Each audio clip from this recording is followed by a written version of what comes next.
Hello gaming peeps, it's Neil from Gamerevolution, back with another top 10. So this time I thought I'd do Xbox, and that's not your 360, I love that, or the Xbox One. It's the original brick Xbox. So I'm going to start off with my number 10. This is going to be probably love or hate type game. It's WWF Raw 2. Now, WWF Raw 2, the first one was great.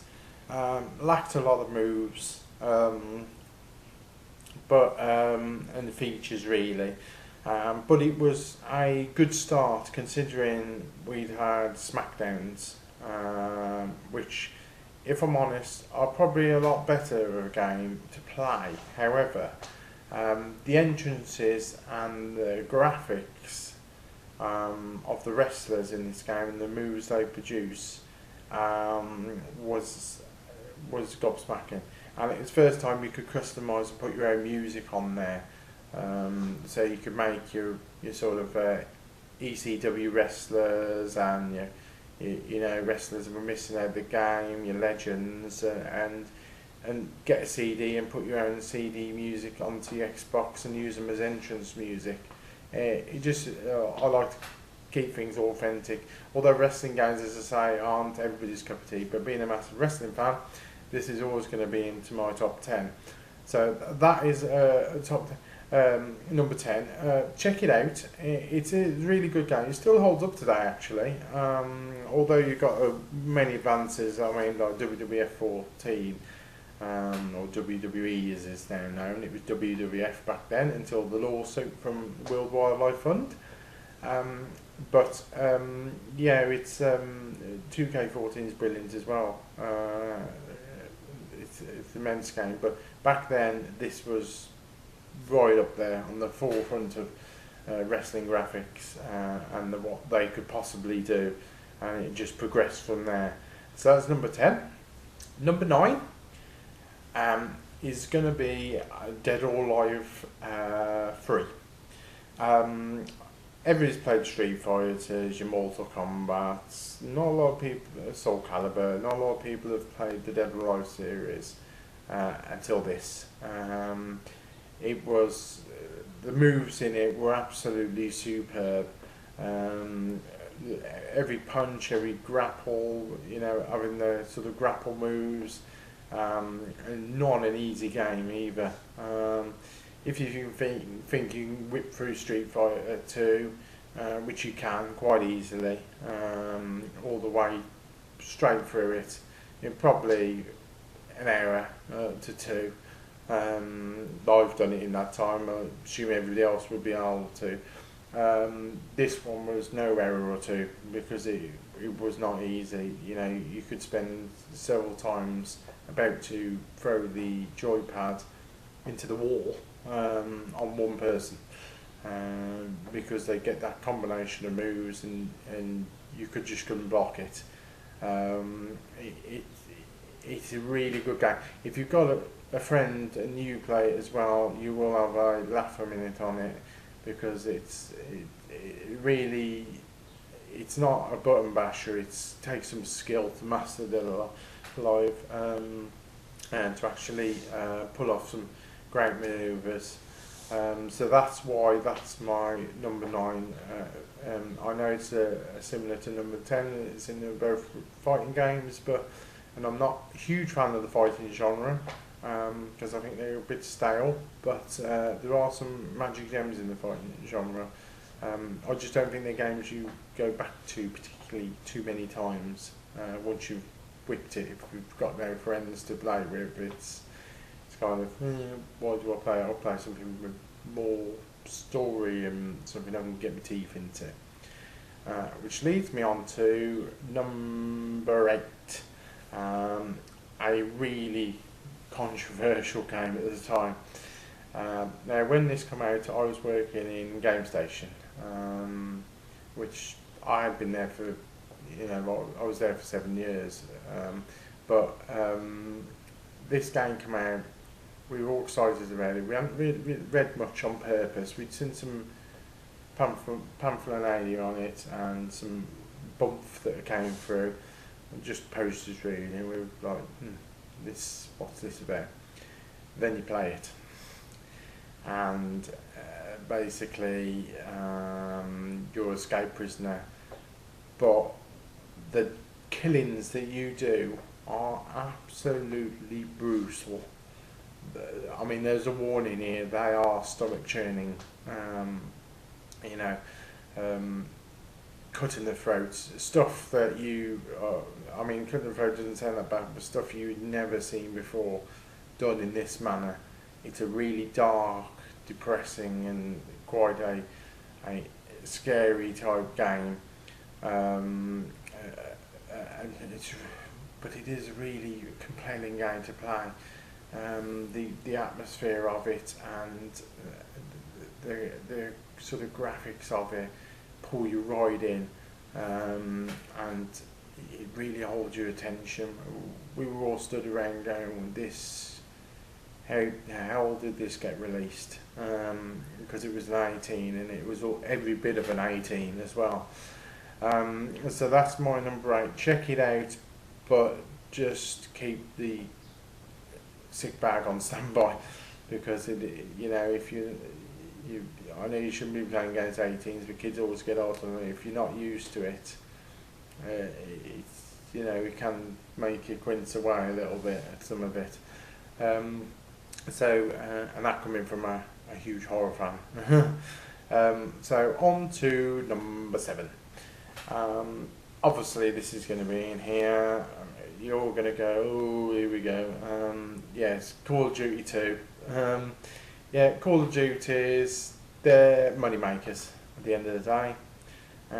You just make the Call of Duty similar to the other one, add a few extra features in, and watch your bank balance rise tenfold. But back then, number 2, Call of Duty 2, the big red one, was superb. The story was immense on there. Didn't really have, you don't have the multiplayer that Call of Duty is basically made for now.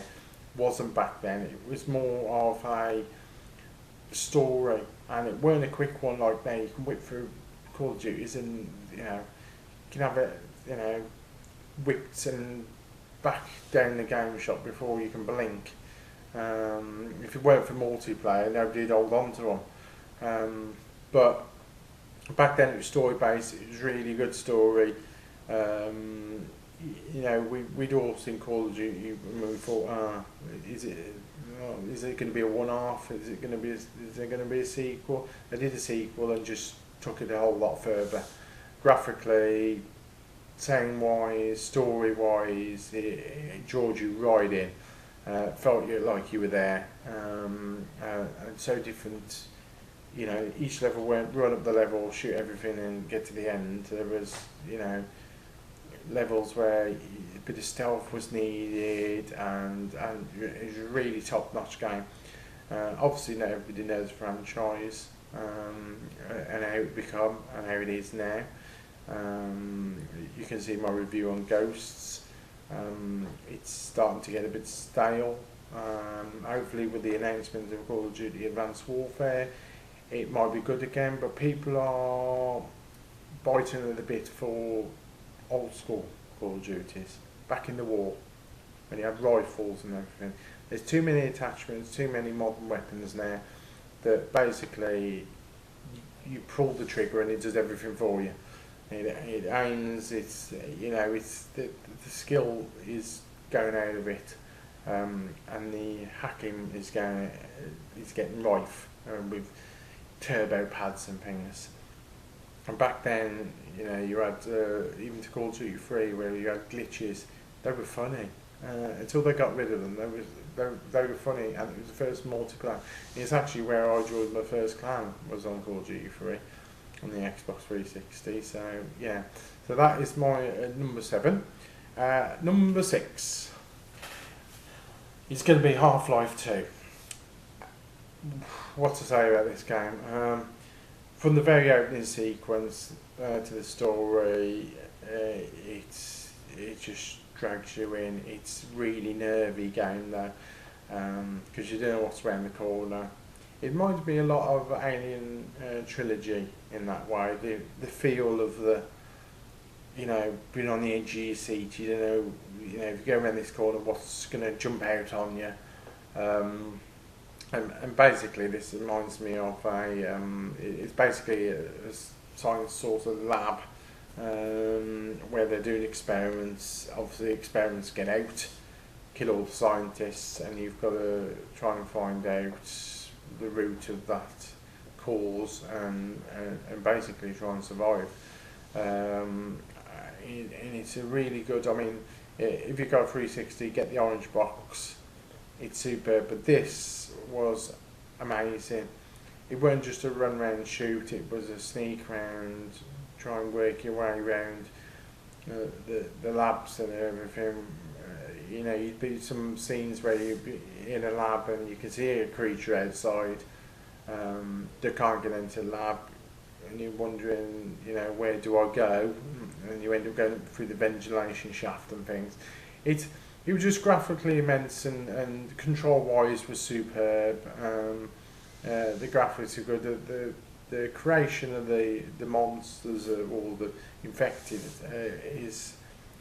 it's kind of, you've got to be sort of half the range to think up some of these. I mean, these would sit disturbingly well in some horror creature movie. They were really, really well done, well thought up. Must have sketched hundreds of them to get to this. So that's my number 6, and down to the top 5, and this is 5. Number 5 is going to be Project Gotham Racing 2. And now we played Project Gotham Racing, and it was, to me, I think they're twice a Gran Turismo. Gran Turismo's, it's good. It's not in my top 10 of PS2 or PS1, to be honest. It's just not as good as Project Gotham 2. Although you weren't allowed, because they got licenses, they weren't allowed to damage the cars in particularly. But the range of cars and the graphics were jaw-dropping. It was a real fun game to play, and some of the tracks take so long to get around. And so you could be out in front and think, oh, I'm safe, and you know, one little mistake, and they're soon catching you up again. I had a really good fun on this game. And of course it had some multiplayer to it, which I went on there, not a lot was on there, but when people started getting Xbox Live a lot better, there were a lot on there, and you can have really good fun, apart from the people who decide to smash into you just for the hell of it. Yeah, it's really good fun. So that is my number 5. Check that one out, definitely. I mean, the top 10's worth checking out, but the top 5 definitely worth checking out. And so on to number 4, and this is a Far Cry Instincts. Far Cry is an amazing game. It relies heavily on the graphics because they are, you know, tints the water. I think they are amazing. It's had a bit of a fall from grace of late. On the Xbox 360 it did, but then they released 3 and it seemed to get into love again with people, you know, got really high rating. However, I think that was a bit short-lived, because I do see it in shops at a ridiculously low price now. So, you know, it's I think people go absolutely mental for Far Cry when they release it, and then it seems to just fade out slowly. But there's no denying the whole package is there, the story, the graphics. You know, it's a brilliant shooter with sort of adventure elements to it. I don't think we'd have had as good games as we've had without the Far Cry franchise. they always pushing their boundaries and doing stuff that we've never seen before, and that's why it's my number 4. However, we're going straight on to number 3. These are the top 3, and number 3 is going to be Burnout Revenge. What to say about this game? It is just immense on every level. The crash sequences are ridiculous.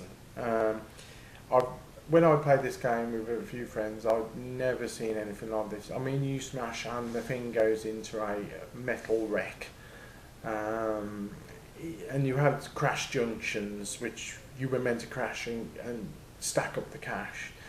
It was absolutely immense. To be honest with you, I could load up the Xbox and play that quite happily for hours now.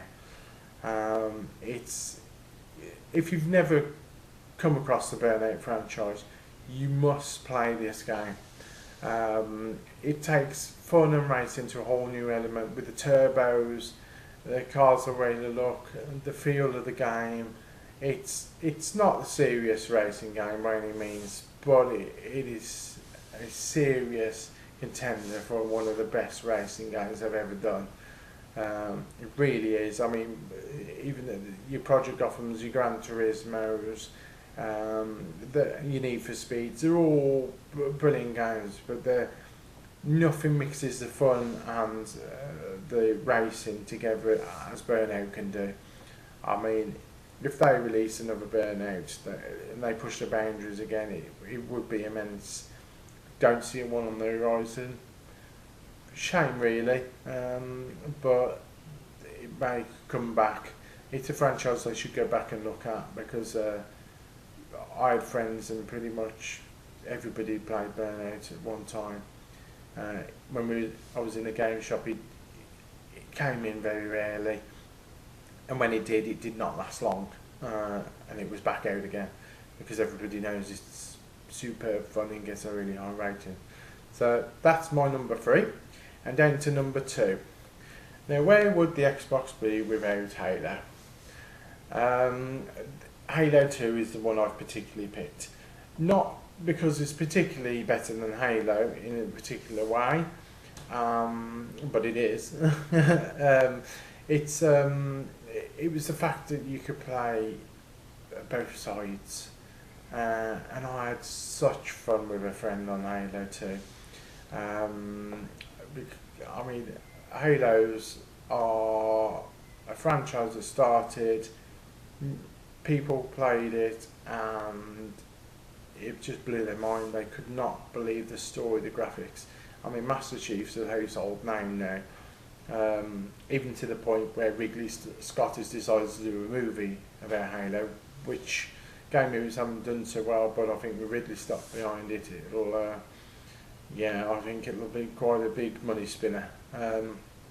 It's a ridiculously high-grossing franchise, but it's the story and the story of Master Chief and trying to sort of save the kingdoms and the world, and it was just the weaponry and how they'd done the environments and the enemy you encounter, and the vehicles.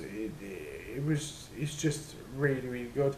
Again, it's one of those edgy games, you know, when you go around the corner you're not sure what's going to be there, but I mean the sounds, you know, even from the haunting monk type melody at the start of Halo, it's just a game. And I'm not a huge Halo fan, especially the online.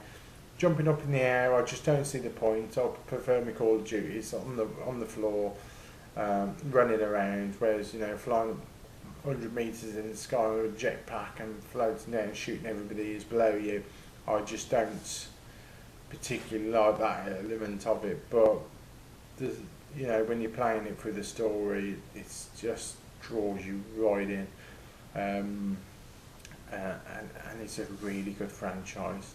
So that's my number 2. Pick that one up. You've got to play it if you haven't. I'll be surprised if anybody watches this video who hasn't played Halo. But you know, if you haven't, you need to pick it up. Just, you know, watch my number one later, go down and get it now, and your afternoon will be absolutely superb. So leading on to number one. You've noticed a franchise I haven't mentioned yet, because it is just a franchise that takes a long time to do a sequel, but man oh man when they do the sequel. Yeah, it's Grand Theft Auto San Andreas. Well, where to start in this game? It's just the whole game package. There's every element of every type of genre in this game. And it just brings them together in a nicely wrapped package that is superb. I can sit and play Grand Theft Auto for a zillion hours. I can sit there and not do particularly anything, particularly just listening and driving around listening to the soundtrack. The map size is stupidly big. And the story is absolutely brilliant. I mean, San Andreas being the best one, because you could go in and tattoo things. You got bicycles right down. You played like something like from Boys in the Hood, one of the Hood members, and the crime spree that you go on. And I mean, even to the point where, you know, you can get cheat codes, log in cheat codes, get every weapon, and just see it, how high your level of destruction can get, until they send the cops, the SWAT and everything, and it just gets insane. It's just an absolute mad game. Even now with other GTA releases, people still talk about San Andreas. It was a milestone in game history, it really was. I'd never come across anything like it. Don't get me wrong, GTAs when they were top screen I loved. When they went to free, I was like, this is really good. When Vice City came out, it's probably one of my favourites. It's between that and San Andreas, to be honest. Vice City had such a good soundtrack and such a good environment, but San Andreas just edges it out slightly with the gangbang element of it, and the stuff they'd added, like going and get yourself tattooed and changing your character, and the weaponry they'd added to it, and the vehicles that you can spot dotted around, even rare ones that are in certain little locations, including the tank, which was absolutely mad. If you get up the street, you can have hours of fun just driving the tank around, blowing the crap out of everything that moves. So that is my number one. So I'm going to end that now. I hope you enjoyed my top 10. Whether you disagree or agree with most of them, I'm sure you'll have your own top 10. And the next one I'll be doing is probably going to be the PS2. So look out for that video and check out the 3DO that I did first. And yeah, enjoy the top 10 of games, and you know, pick up the top 3 without a shadow of a doubt. Try some of the others. If you're stuck and you haven't heard any of those games before, you think, oh, he's done the top 10. He said that one. I've never heard that. I've never tried that before. Check it out. You'll enjoy it. Thanks a lot.